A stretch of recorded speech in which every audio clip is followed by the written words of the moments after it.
You're watching the morning show here on Arise News. Now, the outbreak of COVID-19 not only presents an alarming health crisis that the world is grappling with, but it also a significant economic, business and commercial impact being felt globally. Now, according to the KPMG Nigeria, 97% of Fortune 1000 companies across the globe and businesses in the country have been impacted with high levels of COVID-19 disruptions. Our guest, Bola Adefila, is the Chief Operating Officer of Banrut Rolls, and she will help us understand the manufacturing industry's exposure to COVID-19 and how she is positioning her business to be resilient in the face of this. She will also be helping those who have conceived business ideas during the lockdown discover how to turn them into a profitable business, as chronicled in her book, Profit: How to Turn Your Idea to a Profitable Business. Welcome to the morning show, Mrs. Adefila. Thanks for having me. Good morning. Good morning. Good to have you join us. Let's start very quickly. How exposed have the manufacturing industries been during this pandemic? It's more or less like already bad situation being worse. You know, it's more or less like you have an injury that you're nursing already, and you now get injured again the more. So that's how it's been. It's been a very tough time for manufacturers. It's been a very trying time for us, the manufacturers, and I dare say for a lot of businesses as well.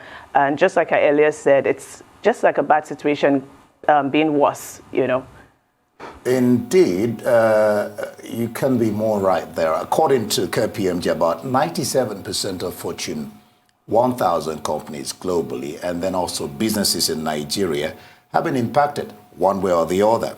How have you paddled your company through the rough seas of COVID-19? One would want to know.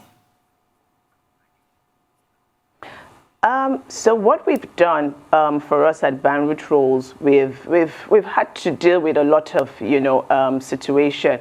Of course, when the lockdown happened and when it hit Nigeria, everyone got used to being used to the hygiene, and it was more or less like at the beginning, for us at Banrut, it kind of just advertised us the more, in the sense that people became more aware of their hygiene. So since we're in the tissue manufacturing, so everyone needed tissue in their homes. Everyone wanted to buy tissue, and I recall my friends calling me and saying, "Oh, Bola, this period is your own time to shine," and all of that. But again, you fail to realize that we've got volumes that go into schools, that go into restaurants, that go into hotels. So all of that shutting down was just your volume getting out of the way. So for us at Banrut, what we needed to do was, to kind of just keep our relationship with the value chain, with our distributors, with our wholesalers and retailers, trying to just get them to stay in business. But again, it was so difficult for us to do because we had issues with the ports. We had raw materials coming in, arriving the port in February, and we're not able to clear up until the middle of July. So it was a trying time for us, where we had to kind of just shut down the factory for more than 2 months. So we're not producing. There was nothing we could do about it. All we just needed to do was to keep relationship with the value chain and just to keep informing them that we're in the business. We're still in the business. We're not shutting down. This is the issue we're having. So just like I said earlier on, it was a bad situation, just being worse off right now in COVID. So there was really nothing much we could do. We could only just try. We could only just ensure that, the product still gets out there. And of course, when we shut down the factory, products started depleting from the market. There was nothing we could do. We just had to take a back seat. We just had to sit down to wait until we could get our raw materials. And how long did you have to wait for? So the materials arrived in February, but we couldn't. The shipment didn't birth until July. So we waited from February. So we had materials up until April.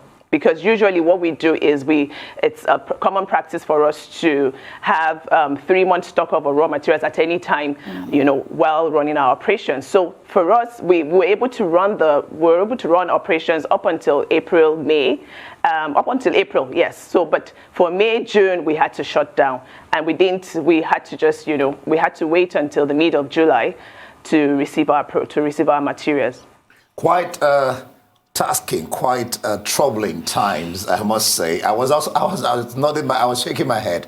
2 months out of business, doing nothing for the manufacturing company. How do you pay staff and all that? All right. There's something good though about what one would call a wilderness experience, Bola. Discoveries ourselves, ideas have been birthed during these periods. COVID-19 can be likened to such seasons.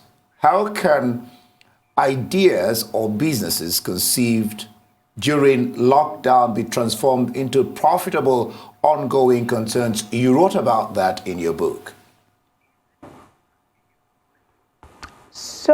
So for me, what I'll say is COVID season has also allowed us to take a back seat to just rejig and re-strategize our businesses. And one thing I would say for us as entrepreneurs, what we had to do was we realized that now in COVID, the consumer is more aware. The consumer is more knowledgeable about what he wants to buy or what he wants to use. So it's more about value for the consumer now, not just, you can't just flip-flop ideas around and just throw in products in the market for just for no reason. You have to be very deliberate with what you are doing. So in COVID, in my engagement with a lot of entrepreneurs, what I had to tell them is, this is a time for us to take a back seat. Look at your strategy. What are those products that are needed? Now consumers are looking for what will give them value, what they really need, and so it's not about luxury anymore. It has to be that it's useful. If you're going to bring up an idea, if you're going to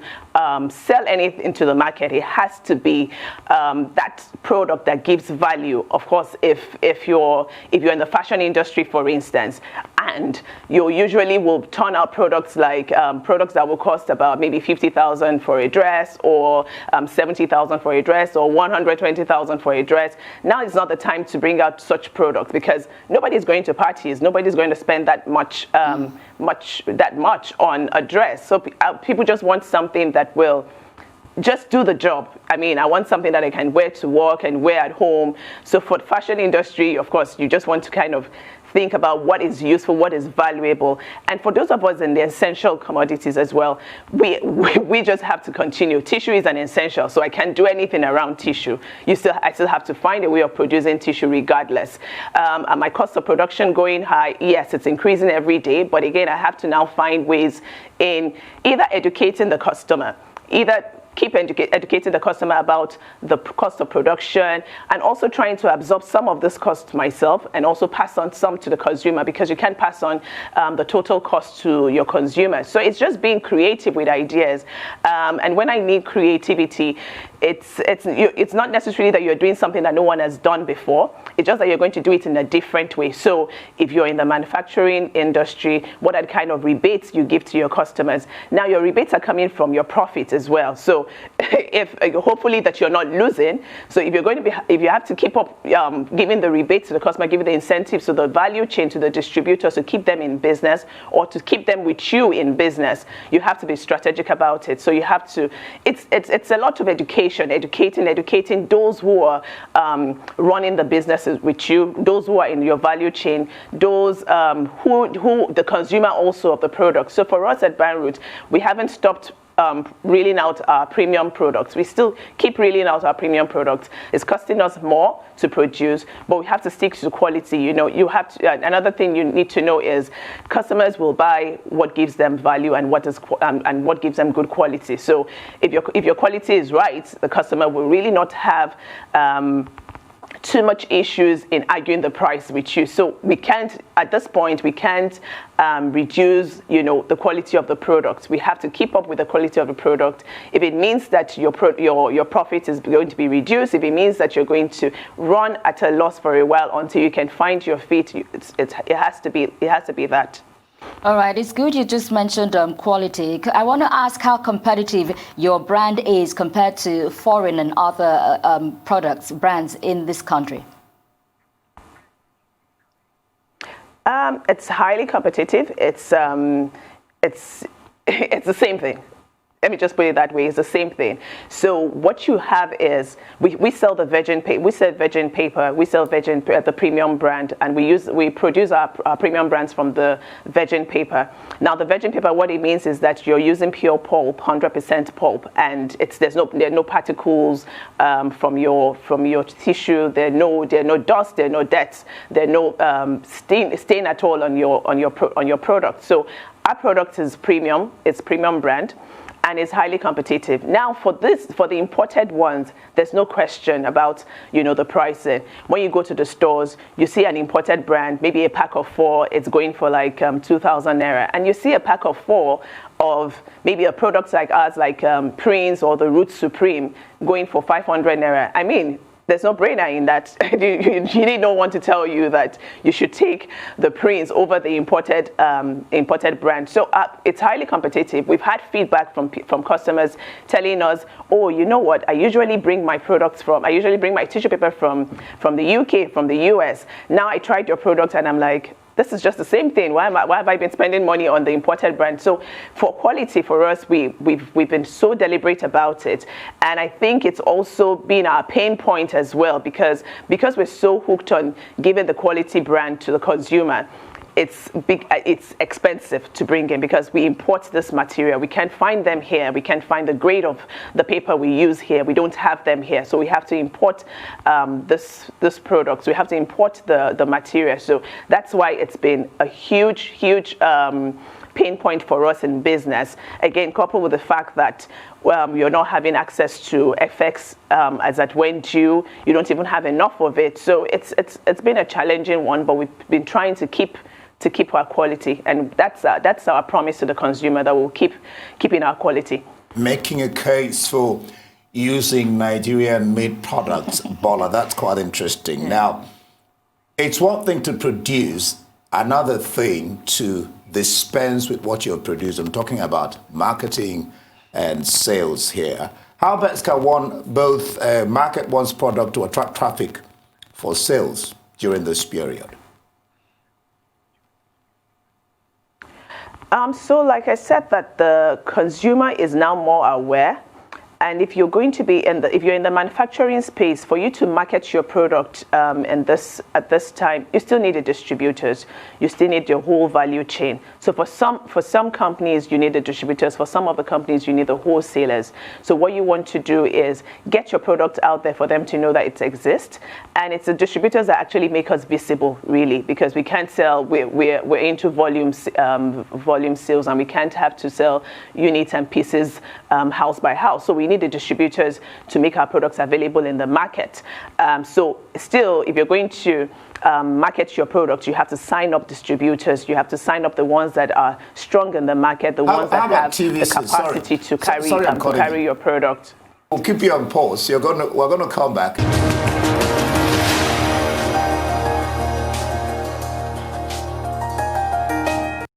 This is still the morning show. We're discussing with Bola Adefila, the Chief Operating Officer of Banrut Rolls. And we've been discussing with her anyway. Yeah, glad to have you. Know that you're still there. We're talking about marketing and sales, and I just added, do you do TVCs, that is television commercials, newspaper adverts, because you were talking about using your distributors? That was what I just added to that. So we don't do TV adverts. And that's because of the cost that comes with it. And like the times we're in now, your resources are limited, and you want to channel your resources right. If you do adverts, which adverts has its place, no doubt. If you do adverts and your product is not able to stay in the market and your product is not visible in the market, what's the use of the adverts you've done? Now, the truth of the matter is, as a manufacturer, as a business, as an entrepreneur in business, you want a situation where your product is visible, because your product is not a product until it is sold. Yes. So if you do the adverts on TV and the distributors don't carry your brand, then you've just wasted money. Now, what we have done in Banrut is that as opposed to doing adverts, we channel that same fund to the distributor. Remember, I talked about rebates and incentives that you give those in your value chain. These are the things that make them loyal to you. These are the things that make them loyal to your brand or want to carry your brand, because really they're not loyal to anyone. They're loyal to their pockets. They're loyal to what serves them best. So what you want to do is, advert has its place, it's good, but for us, we've got limited resources right now. Funds are depleting, so we want to be very careful with how we channel our funds. We want to be very careful with what makes sense, for business. So what makes sense for us right now is to get the best mileage in the business, settle the guys on the line that makes our products visible. So if the distributor who is running, let's say in a quarter, is doing like almost 45 million worth of goods with me, and he's getting at the end of the quarter, he gets almost maybe 2 million or 3 million from his rebate. I mean, that is more stimulating than me going to advertise. I don't know if you've experienced this. I don't know if you've experienced this before, where you go to the market and a market woman or the woman in the owner of the store is telling you, oh, take this product is better than that product. Sometimes it's not because the product is better than that product, it's because that product that she's telling you to take is serving her at the moment, and it's serving her purpose at the moment. So what you want to do is, those guys on your value chain, you need to sort them out. So you can do all the adverts of this world. If they won't carry your brand, if it doesn't serve them, if your brand is not giving them good profit margin, if it's not giving them good rebate system, they won't carry your brand. They will just let it. You won't be visible in the market, so to speak. So for us in manufacturing, for anyone who wants their products to be visible in the market, you need the guys in the value chain. Advert has its place, but when you get to that place where you know that you are so you're established, you're strong enough, you've created a lot of you've built enough muscle, then you can go doing the jamboree of adverts. But for us in Banrut, we settle the guys on the value chain. It's important for us. Indeed, interesting perspective, yeah. Well, from manufacturing to being an author, tell us what inspired your book, Profit: How to Turn Your Idea to a Profitable Business. So I wrote Profits for the sole purpose of educating the aspiring entrepreneurs. I engage with entrepreneurs every now and then. I've got online courses, I've got one-on-one session consultation that I do with entrepreneurs, those who want to come into the space, be it manufacturing, be it trading, or whatever you want to run business. So what I've realized is that a lot of them don't have people who can actually show them how it was done. I mean, I've been in business for over 19 years, and 13 of the 19 years has been in the manufacturing industry. If I had someone from day one tell me, oh, this is how you do it, this is how you do that, I won't fall into some pitfalls that I ended up falling into. I won't make some errors that I ended up making. So I wrote Profit for that sole purpose of educating the aspiring entrepreneur, even the established entrepreneur as well, who is making some errors or making some mistakes. When you read Profit is a guide to, running business. And again, we see a lot of, not like we don't have enough business books out there. We have enough business books out there, but we don't have those ones that speak to our environment. We don't have enough of those who speak to our environment. So I have an MBA from the University of Kent at Canterbury. But everything I learned in my MBA at my MBA class, this was about maybe 17 years ago, I came down to Nigeria, but I couldn't apply everything because my environment is just totally different. I walk into a Kiari market, I'm talking to a distributor there, and what she wants is totally different from what I learned in school. So the reason why Profit, is in the market today is because for that Nigerian entrepreneur, for that African entrepreneur who wants to come into the entrepreneur space, to know that this is how it works. When it comes to profit, this is how an Igbo man sees profit, because this is how a Yoruba man sees profit. This is how a Hausa man sees profit. I mentioned that in the book about our cultural aspect as well. When it comes to even government regulatory bodies, the government agencies, the tax agencies, this is what you should do with them. I wrote Profit from my own experience, what I have done in the past, what has helped me to grow, where I failed. I mentioned, areas where I failed, the mistakes I made, and Profit also has interviews from some captains of industries as well, who, shared their story of how they failed and how they did well. And also for some products that we don't even see existing now, there's some interviews as well in Profit to show what happened to you, why you're not existing anymore, what went wrong, So it's a complete guide for any entrepreneur and any aspiring entrepreneur. It's a complete guide for anyone coming in. So Bola, I can say that in that book, you're giving back to society and making some profit for yourself. That's quite interesting. I mean, it's intelligent. All right. All right. Before we start, time catches up with us. Let me ask this. There is this popular. Oh wow. Okay. Let me ask another question because this one will take more time. What will you say are the key ingredients for sustaining profitability? To sustain profitability, you need to know your numbers. First off, you need to even know the market. You need to know the space you're coming into. You need to track your numbers. You need to even